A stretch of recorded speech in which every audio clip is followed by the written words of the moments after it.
भद्रक जिला तिहिड़ी अंचल दिनकू दिन चोरी वृद्धि पाइबार लगी किंतु पुलिस अभियुक्त टेर पाउनी।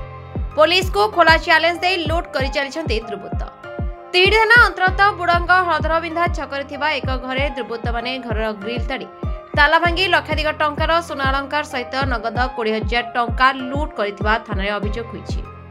ताला भांगी घर लुट नेले लक्षाधिक टंकार गहना मिलिथिबा सूचना अनुसार बुड़ंग ग्रामर प्राक्तन आईएएस ऑफिसर तांकर स्त्री हेमलता भूया चांदबाली भद्रक रोड स्थित बुड़ंग छक मेन रोड निकट में दीर्घ वर्ष धरी भड़ा घरे रही आसुथिले। एक आध्यात्मिक कार्य जोगदेवा शनिवार तांको ग्राम को जाइथिले।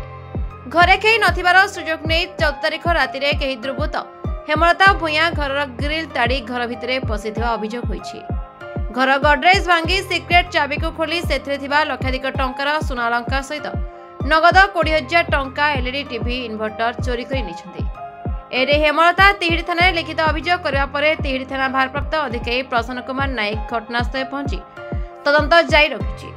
किछि दिन तळे अलीनगर जगन्नाथ मंदिर पाड़िया विक्रम साहू दुकान चोरी होइतला किंतु पुलिस ए पर्यंत केतेक अपराधी को धरिबारे सफल होई नथिले मध्य आउ केतेक को धरिबारे असफल होछि, जहा फळे पुलिस सुरक्षा को नै साधाने प्रश्नवाची सृष्टि करिछि।